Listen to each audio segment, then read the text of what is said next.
Okay, so we are just talking about the Speed. speed of our body. So the dilemma is, are we made up according to the universe or the universe is made according to us? Okay, so what I understood is like we have never done any kind of experiments. We are made for survival.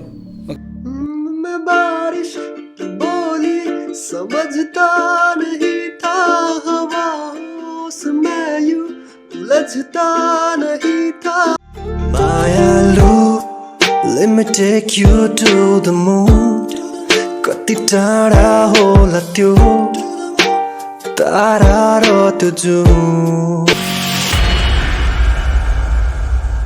Hello, universe. Welcome to our Trio podcast. And today we have with us Youth of the Nation 2023 and the author of the book From Newton to Now and the author of The Ancient Theory of Everything. Welcome, Scientist Arif Ali. Welcome to our show. Thank you so much, Disha. Thank you so much. Similarly, we have a guy who is very good at experimenting things with music. We have with us musical Einstein, masters in structural engineering, and the singer of the song Marhaba Ya Mustafa. So, welcome, musical Einstein. Welcome to the show. Thank you very much. Thank you very much. And similarly, we have the host, the mastermind behind this podcast, and the keynote speaker of Global International Youth Summit 2023. Welcome to your own show, Thai. And an MBA as well. Master in bad activities. So, brother, how are your experiments going on with music? How are you? What's your next experiment going about? We have already released like 6 of our originals, and we are working on the 7th one. Yeah. And this time it is going to be a little bit of sad kind of song, but I'm experimenting something science into that as well. And how are your experiments going on? It's going good. It's going very beautiful. Like the days are like fairy tales. Every day I can't expect what my next 24 hours is going to be like. So being with hundreds of wonderful intellects from all around the world is like amazing, and the walks are very good. And what about the experiment that you spoke to me about, the atomic clock, something that you are going to put it on the top somewhere That's and in the another place? Actually, we are working on an experiment that could either make relativity a very strong theory or falsify it. destroy the. You're talking about the general theory of Yeah. In common, like general theory of relativity is a kind of a part of special relativity, because it comes after and based on the principles of special relativity that came in 1905. And this relativity, Einstein's relativity, is based on 2 very big postulates, we can tell that. One is the speed of light being different, very different when compared to any other waves that we know about.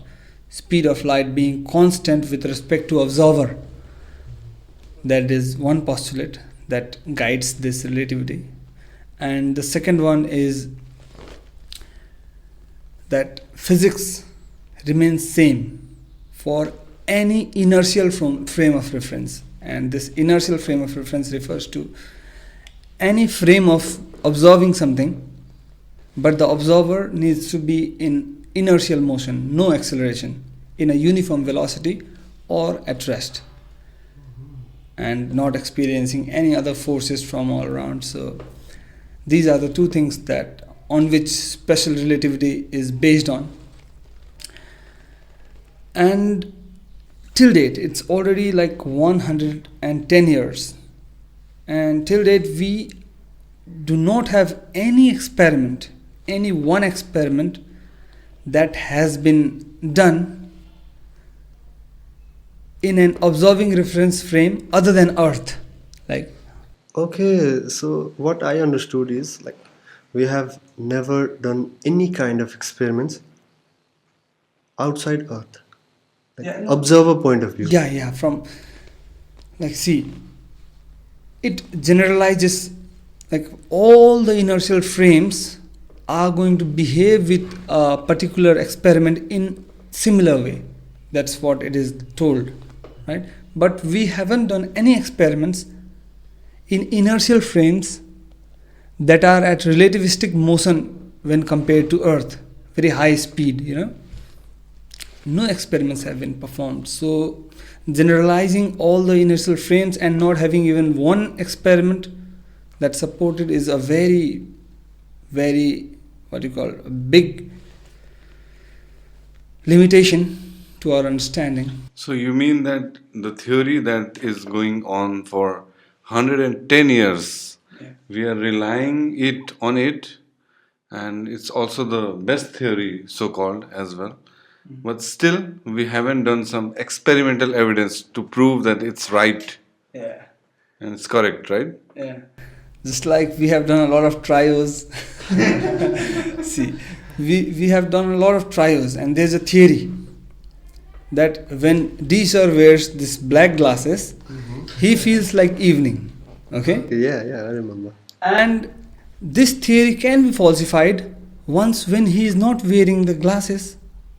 Okay, or when he is wearing glasses and not feeling like evening.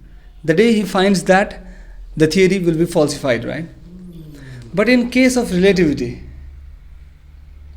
there are some postulates which are not yet experimentally proven, and there is no way that you can falsify some things about relativity. There's no way you can falsify it, and a theory can only be a theory if it's falsifiable. Falsifiability is a big, very important factor to be an outstanding theory. For example, let's say I write a theory that the sun comes out every morning, right? And that will be under the classical theory because it is talking about some big scales instruments. And for example, let's say if the sun doesn't come out tomorrow, Morning. yeah, then there's a possibility that theory can be wrong, right? Yeah. That theory can be wrong if the sun doesn't come out tomorrow. That's the sentence. So falsifiability means like there has to be a sentence where it can be wrong, it can go wrong, Yeah, exactly. It's a very deep topic, Amazing. It couldn't be a better explanation to falsifiability of a theory. Thank you, D sir. And one more thing is very important thing to think about. Relativity tells us that speed of light remains constant with respect to observer. Okay, so what it means, I'll try to create a scenario that will make it more graspable. Okay, so just imagine there's a race between 4 kids. Okay, one is just walking toward the destination, one has a super bike, okay, and one has a rocket. Okay, rocket, he can move very fast, like. And another one, the last one, the 4th guy, also has a rocket, but moving in an opposite direction. Okay. The race is to reach that way, but it's moving in opposite direction. kind of going backward. So these 4 characters they have a challenge to catch the photon. Okay, and who catches the photon first will be the winner. That's the race about. And the source of photon is kept far away, okay, somewhere in another galaxy maybe. And at the count of 3, 2, 1, we put on the source of light, and all 4 are like moving in their directions. Okay, One is walking toward the light, one is on his superbike, one is in the rocket, one is moving in the opposite direction. So our intentions, the way we perceive things, we can simply reach to a conclusion that the one who is in the rocket is going to reach the photon first. Yeah, certainly. Yeah, it sounds so certain, right? But the postulate of relativity, second postulate, that speed of light doesn't vary with respect to observer, it remains constant. In that case, all four observers who were in the race are going to reach the photon at the same time, even the one who is moving backwards. So these kind of non-intuitive postulate and having no evidences, no direct evidences to support it, is a very big challenge when it comes to relativity. And the main thing is that Einstein's relativity restricts you to measure the speed of light. You can never measure the one-way speed of light. That is very confusing. Yeah. So, if somebody starts the race from the middle of the ground, let's say there's a big stadium and everybody is starting from here, like rocket, bicycle, scooter, whatever you said, and somebody is starting from the middle. Yeah. Is he also going to reach in the same time? No, it's about the distance. So when it comes to distance, the one which is closer is going to reach it. There's no issue with that. Okay, so we are just talking about the Speed of our body. Yeah, of the observer. Observer. Yeah. So it's very, very weird kind of thing, because there are a lot of things that are like very difficult to grasp. But it was a simple condition, right? Right now, it's like on a paper. If we want to like check it on the paper, we have got the speed of light, right? Minus the speed of observer. Yeah. So we have a different speed. Yeah, relative speed. Yeah. So on the paper we can get the timings different, right? Is it? Yeah. That's true. When you do calculations, you keep light, photon on one side and all the four characters on one side, and you check the one which is moving in 10 kilometers, and from this way 3 lakh, the speed gets added up when you talk about relative speed in general, when we talk about any other thing in this universe. But the theory postulates, the assumption of relativity is that however speed you move toward the speed of light, even if you move at 99% of the speed of light, even in that situation, the one who is even walking toward the light is going to reach at the same time. So there are those kind of things that creates confusions, and there are a lot of scientists all around the world who are against, who are fed up of this relativity. And one is Mr. Arif Ali. like when we see physics, we see it from two different perspectives. Let's say I have a binocular, then that means like two different perspectives are going to be. One is classical mechanics and another one is quantum mechanics. And when we see things in classical mechanics, we are able to calculate a lot of things, right? It works perfectly because when you watch a cricket, a guy is able to figure out where the ball is about to arrive and he can take a catch, right? So it's working. And then even like India, they have recently completed the mission of Chandrayaan, like that was about the moon landing. So they could do it, that means like it's kind of working, okay? And when we see the quantum mechanics, it's working as well. It's working, there are like a lot of applications for it, There are a lot of machines made using the theory of quantum mechanics. And this classical mechanics is a perfect theory kind of. Quantum mechanics at the same time, it's also a good theory. But the dilemma arises when we try to combine this theory. A lot of scientists all around the world, they say, if the world is one, if we are living in the same world, then how can there be two different theories? A very good question. So when you talk about getting used to physics, if I throw something toward you, if I throw Let's say. if I throw this book towards you, okay? Okay. Okay. And guys, this is from Newton to now. You can get this book. I just don't want to leave the chance of advertising myself. So see, it was so easy for you to catch because you saw the force with which I threw the book, right? Or you just calculated it, and you saw the distance, you saw the speed at which it is coming, and after all these calculations, you were able to catch it. Okay, you could do it just because it's in your DNA. Because what happens is we are made for survival. Okay, for thousands and thousands of years we have been doing a lot of different things for survival, like throwing the arrows, okay, and like fighting, even punching someone in a perfect spot is a physics, right? So we are very much used to these classical things. On the way of our survival, we have like met or different incidents, different types of incidents that need some knowledge of physics to solve, right? But we feel that quantum mechanics is non-intuitive because we are not used to it. We are not used to small things. The classical mechanics is a part of physics that explains all the big things like galaxies, stars, planetary motions, and all those things, right? For example, he is used to catch things, and that's why he could figure out in less than a second that that book is going to arrive at this part of his hand. And I've got a very silly question. I just got it right now. Like, these things are in our DNA.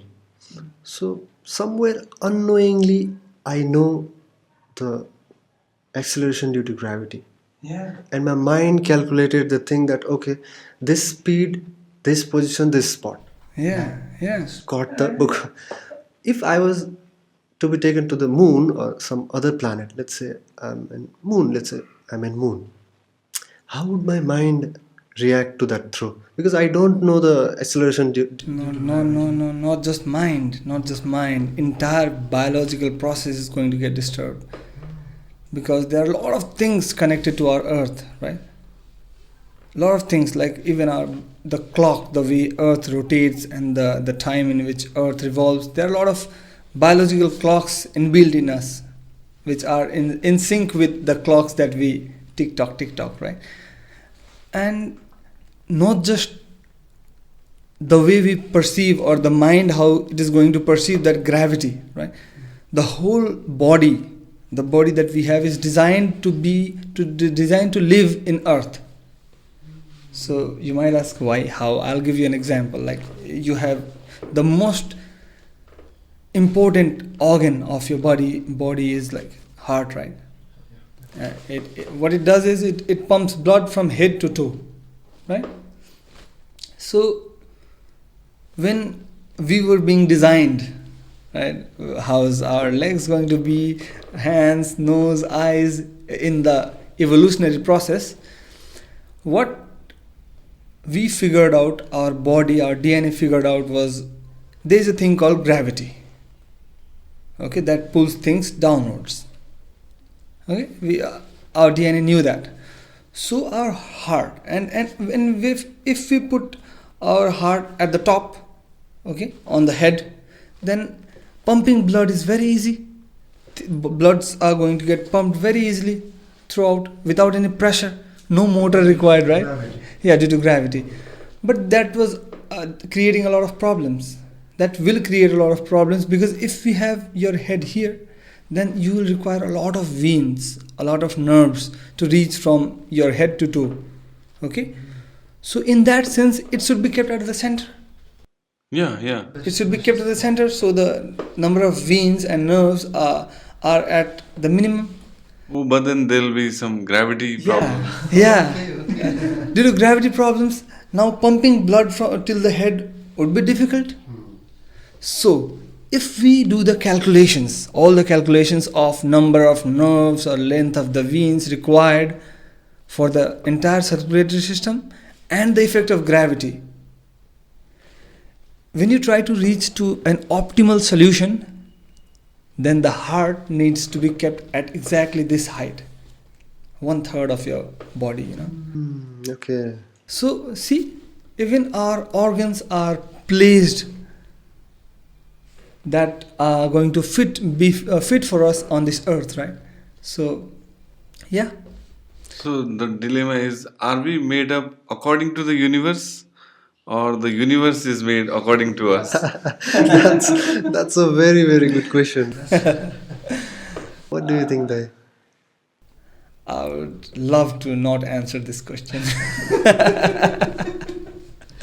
This dilemma remains dilemma. Yeah, and we were talking about classical mechanics, about the big things. And the other stream of physics, a very important stream of physics, is quantum mechanics. That talks about very little things. Like things on a smaller scale. Yeah. Electron, proton, and the microscopic things at quantum scale, at very microscopic scale. But when we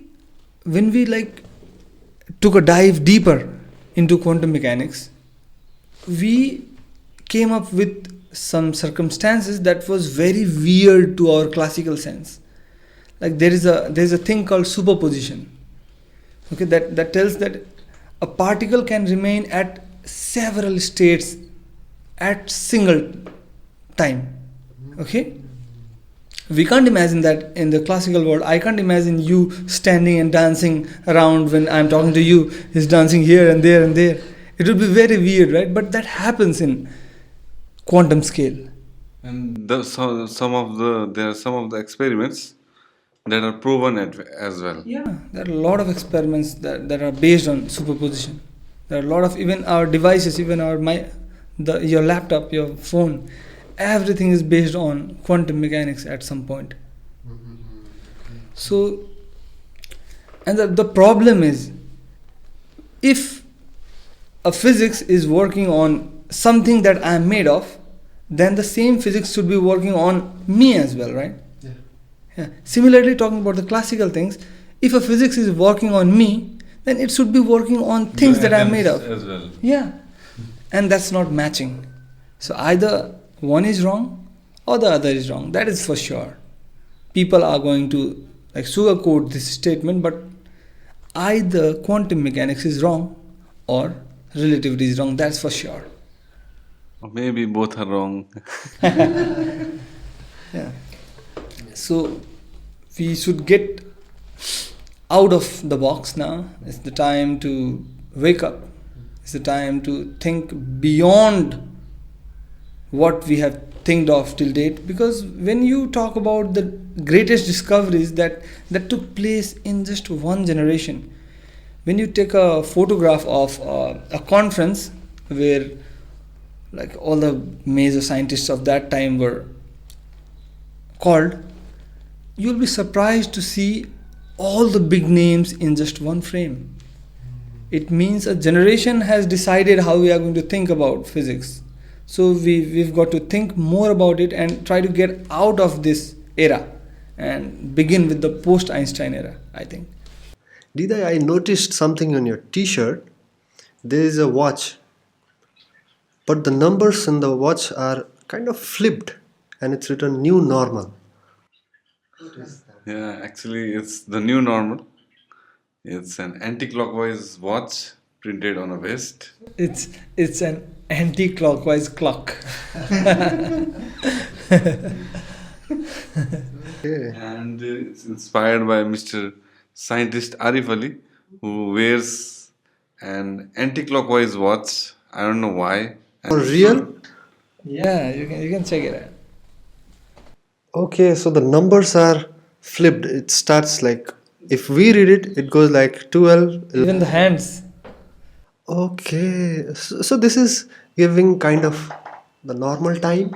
Yeah, it's absolutely normal. Actually, it's going in an anti-clockwise way. Actually, it was inspired by our cosmos. Whenever you might have seen a lot of videos where you see the solar system, and there you'll find our Earth revolving around Sun in an anti-clockwise direction. Okay. Okay, yeah. Because we usually watch it from the top, right?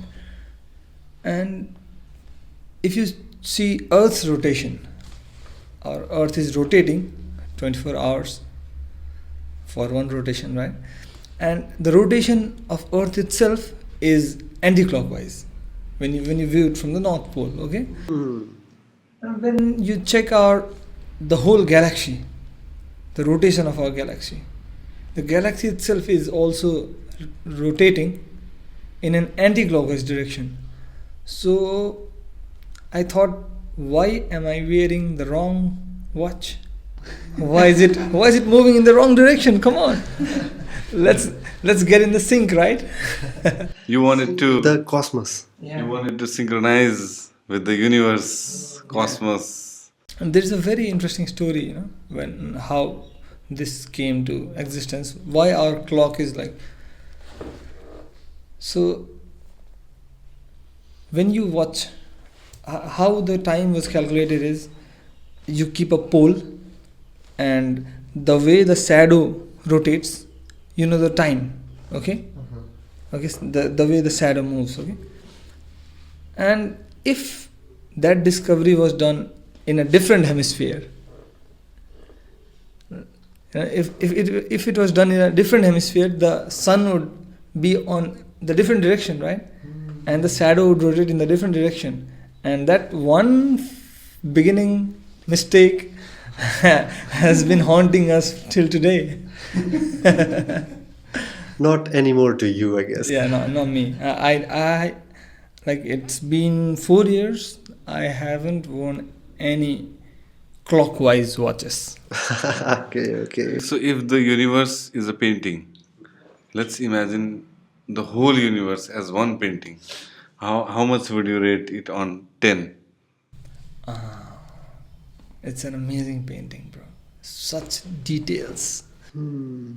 Details till quantum level. And you know what? When God was designing this universe, the cosmos, he first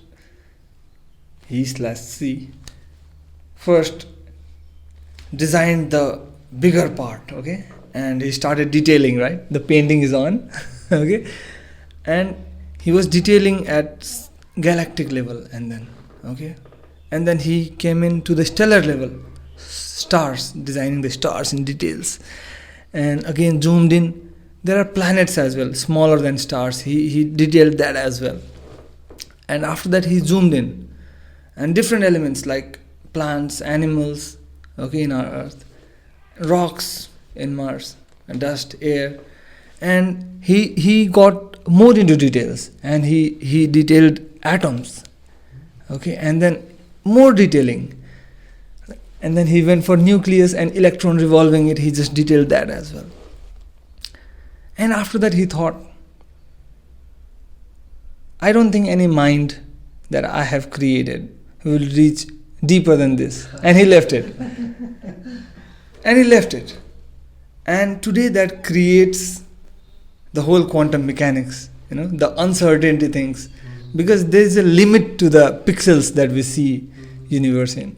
And God, we might be wiser than what our creator expected. There might be something more unfolded mysteries, that there might be something more detailed than that we are yet to discover. Certainly. Much more smaller than the quarks. Like, we call the quark as the smallest thing that we can distinguish. That's what the whole science, the particle science, has been doing from a long time. They have been getting deeper and deeper and deeper, right? First, we came to know that we are made of atoms. And then that's not the fundamental level. We got to dig deeper, right? And then we went to a deeper level, and then deeper, and then deeper. And now we are stuck at a point where we think quark is the smallest particle. How much you want to zoom, brother? There are theories like string theories which zooms beyond quarks. They tell that quark are kind of vibration of strings, So Now there'll be another theory saying like vibration is made up of this. what did you name that? That's maybe. Let's keep it for tomorrow. Certainly, the name of the theory would be the black glass theory. What's that, man? This guy is always wearing a black glass.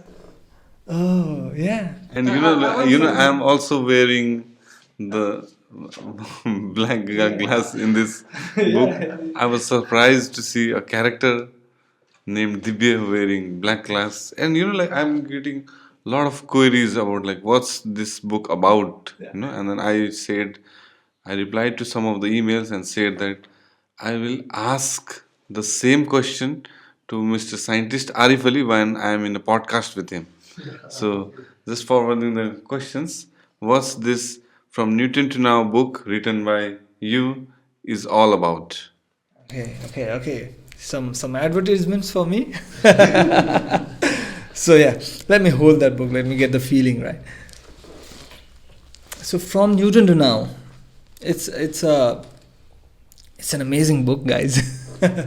It's a nice book especially for the beginners who want to get into physics, who want to kickstart with physics. Like there are students from management backgrounds, there are students from arts background and many other backgrounds who are interested in physics, and students who are in the stream of science but they are not well aware of a lot of things. So if you want to begin your physics journey, then I don't think there's any better alternative to this, guys. So this book is actually a fiction and physics book. It's a science fiction, and the blend is like the fiction, the storyline of this book holds together the science. Okay, because when you study a physics book, the main problems with students they face is when they get at the end of one chapter.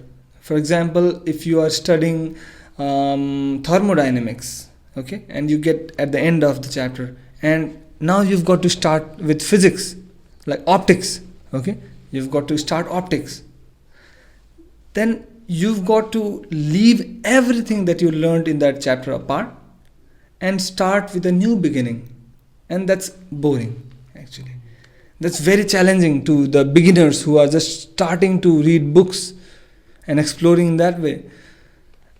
In this book, when you reach to the end of one chapter, you have tens of questions in your head. What might have happened with Vienna? What happened with this guy? And that drives you to the next chapter very easily, and you're going to have a lot of fun with this book. Unknowingly, you'll learn a lot of physics that you might have never thought of. So it's a very beautiful So like what happens, like I was reading a lot of books last year, and then at the beginning of the phase what I felt was when I was going through the terms, there was new term of which I wasn't aware about. New term in the book, right? Let's say there's a term, for example, let's say there's a quantum mechanics, and then I have to go like and check what's quantum mechanics, and then I check the quantum mechanics video, and then they say about like Heisenberg uncertainty principle, and then I have to go again to know like what's that about, and if I go there, then I have to know about superposition. So it's kind of loop, But then this book is kind of not really into that, You can just go in a flow. While reading other book, what you might face problem is while reading other books, what problems you might face is you might be introduced to a new term which you aren't aware about, and you can't move forward without knowing that term. But then this book is kind of, there's a story going on, and then you pick some science in it. You can read it as a novel as well if you are not into physics, in that way. So And you were telling me that you started reading this book, right? Yeah, I have started. Right now, I am in the 4th chapter. Oh, that means you have read the chapter room number 108. Yeah, very, very much interesting. And I would suggest, as you said, to all the beginners, it is a mixer, a fusion of story, And science. good knowledge about science. Not just beginners actually. If you are very much into physics, you love it more. Yeah. I'm just trying to accumulate my kind of people, the beginner readers. Yeah, these days it's very hard. These are scrolling days. People are used to 10-second shorts. And it's very hard for them to sit with a book and complete it without getting disturbed. Yeah. So yeah, what were we talking about this wonderful book? It was all about the quantum mechanics and the relation with the general relativity. So I'd like to ask Disha, like what fascinates him most when it comes to physics? There are a lot of things, right? The most fascinating thing for me is quantum mechanics. And for me, it's the loopholes. So why I would say quantum mechanics is there's magic going on. That's pure magic. Like if you see double slit experiment, you see two kind of patterns. That's magic. And when you see light, wave particle duality, that's complete magic. How can one thing be two at once? And the similar thing with the superposition, like how can one particle be at so many different places? Have you seen the series called Shaktiman?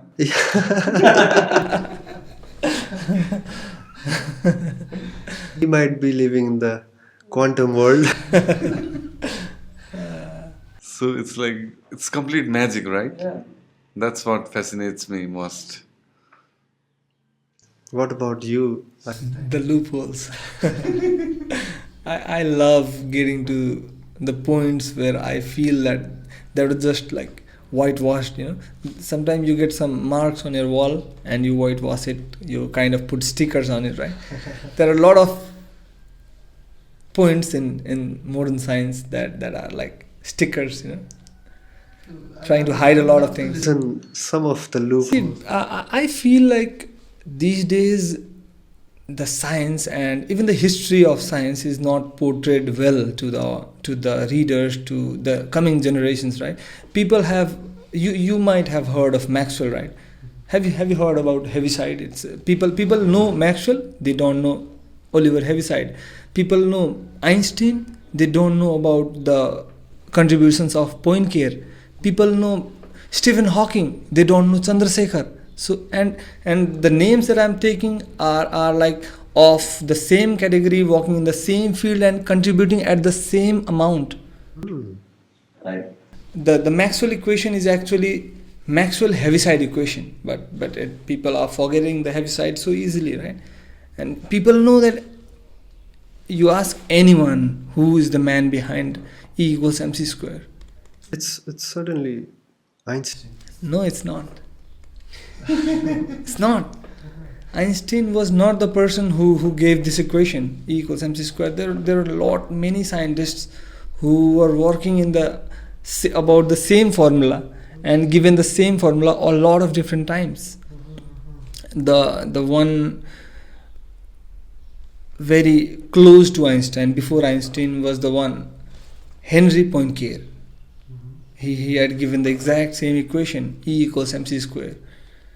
But why Einstein is highlighted the most is how he explained E equals mc square. Because people knew the formula, but they didn't know how broadly it can be applied.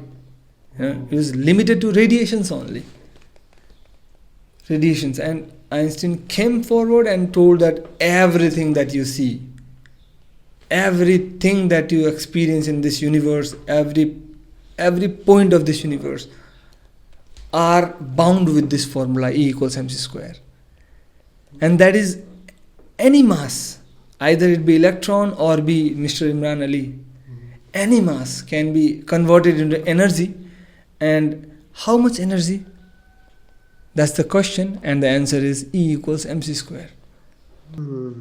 I have a very simple kind of question regarding this formula. E is equals to mc square, right? So this formula is for deriving the amount of energy. Right?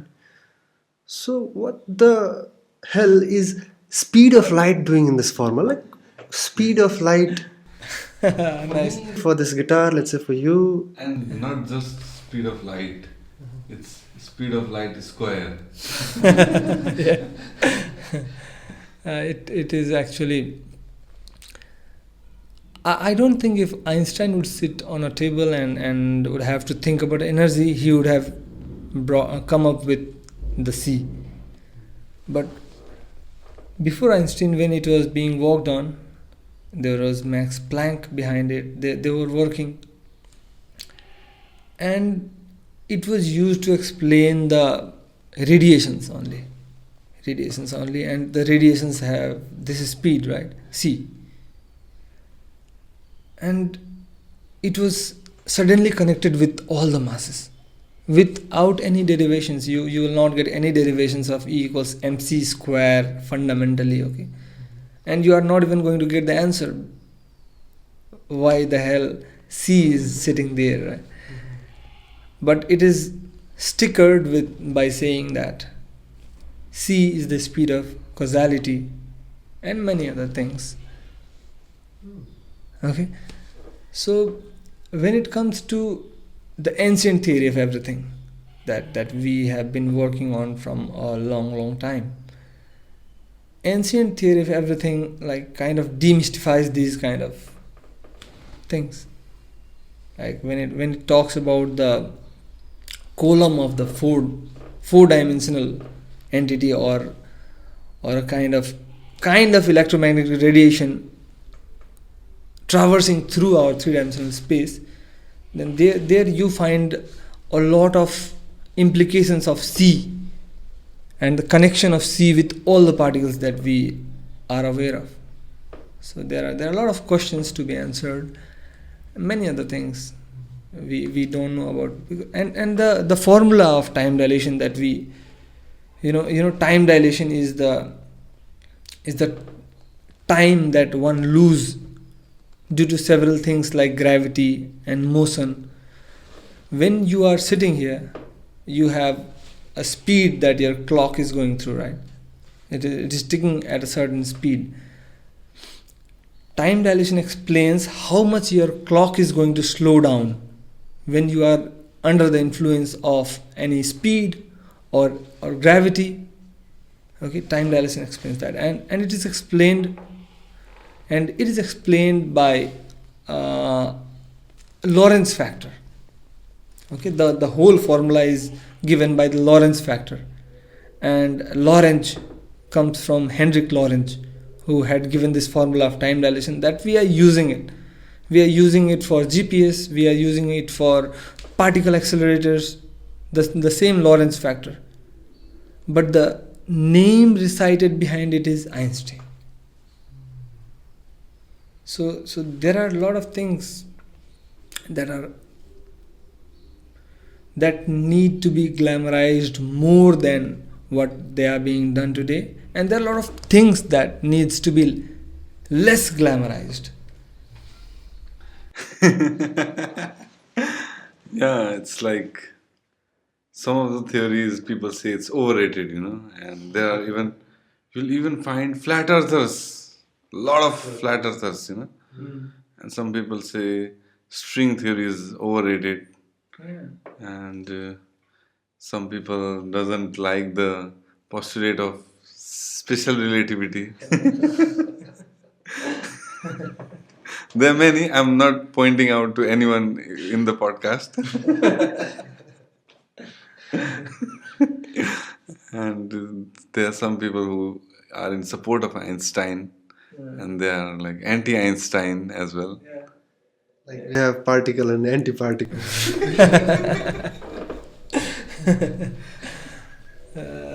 Actually, I'm not against Einstein at any part of my life. No, we are also not saying that you are against. It's not about me, right? Not at all, not at all. Because he has done a lot of contributions. Like he has brought a lot of things under one diary, under one umbrella. Let's tell that. And he is the one who came up with a theory that could explain an aspect that was not explained by Newton, right? And the way the theories are getting updated, when you talk about the gravitational theory by Aristotle, and then came Ptolemy, who told that Earth was the center of the universe, right? That was a geocentric theory. And then Copernicus came, and the whole modern physics now is based on the Copernican principle that tells that Earth is not the center of the universe. And Copernicus came up with the heliocentric, that Earth is revolving around sun and not the sun.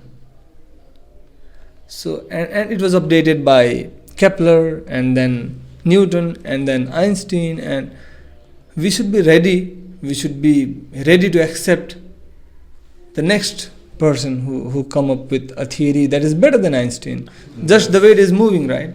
And that's what Mr. Scientist Arif Ali is working on. Inshallah. Ancient theory Yeah, of so for now we have released like 2 papers. One is about time dilation, a new concept on time dilation based on the 4th dimensional concept, and we have another paper of gravity. If somebody wants to take a read, I'm going to put the link of both of the papers in the description below, and that's it.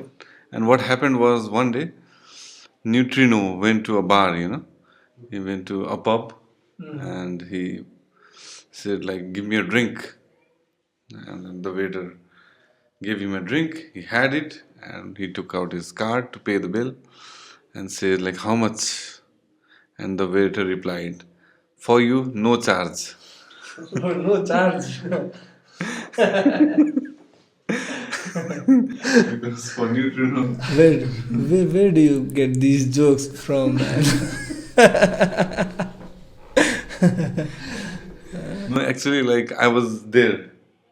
in the same pub. He was And I was like watching somebody. I was having drink, yeah. having some soft drink there. It was like an incident. That incident, neutrino. You just got to meet the neutrino, right? Yeah, I was in quantum world, Thank to God that you didn't meet NTD. And you know what happened was like I was in a quantum world, and there were like a lot of neutrinos, and at the same time there were a lot of waiter as well. So when the sound came like for you no charge, it was coming from all around. From the cosmic rays, right? Yeah. And when like I think now it's time for some music. Let's hear some song. yeah. It's a must when we invite musical Einstein. Music is a must, Hindi song? Will that be okay? Any language. Music doesn't have any language, मैं बारिश की बोली समझता नहीं था हवाओं से मैं यूं उलझता नहीं था है सीने में दिल भी कहाँ थी मुझे ये खबर कहीं पे हो रातें कहीं पे सवेरे आवारगी ही रही साथ मेरे ठहर जा ये कहती है मेरी नजर क्या हाल हो गया है ये मेरा कि मेरी हर जगह ढूंढे तुझे बेवजह ये मैं हूँ या कोई और है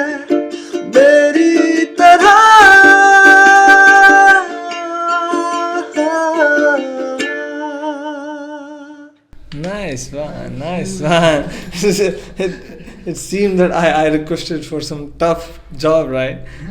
It was too good, right? Yeah, but then I'm very much disappointed that the chorus part didn't come, you know. I was expecting like kaise hua wala part. But it's okay, let's keep it for another podcast. Okay. Nice one. I love your, and you had a teaser, right, of a song in your channel. Karma? No, not the Karma, the Hindi song. Ishq ki Aagaaz. Oh my God, that is an amazing song. Why are we not getting the full version? I'm just trying to cook it very slow. Okay. So that it gets tastier and tastier. Alright. We will certainly release that song within a week, inshallah. Okay. We are very excited for that song. I particularly. So yeah, it was an amazing time with you guys. Now I think. Yeah, we discussed a lot of things today, and for your information, guys, we have another channel named Arif Ali, and for that, the silver play button is all about. And this is our new channel. And if you are new to this channel, please do go and check out our another channel as well. And we talked about the Einstein's relativity, some book in physics area, and we talked about Arif sir's anticlockwise watch, and how can I not mention the From Newton to Now book, and the link for purchase is in the description below, people. And we listened to the brothers' very mellifluous song, and yeah, we have a lot of things to discuss. And our next podcast is going to be about the triangle paradox that is given by Mr. Scientist Arif Ali. So we have heard a lot about twin paradox and other paradox. The next time we are going to hear the triangle paradox And some ether things as well, because it's connected, I think. Okay, guys, it was an amazing talk. And do subscribe to us because do subscribe to us and do support. You might be the first one to subscribe, guys, because this is going to be the first video fully to be uploaded in this channel. So cheers, guys. And that's a wrap up, guys. पानी परिरहेको गरम गुरुङ रातैभरि मलाई के को चिन्ता म त थिएँ तिमीसँग गुड भाइब्स अनि मग स्मेल पनि फिल भइरहेको थियो मलाई मायाको तरङ्ग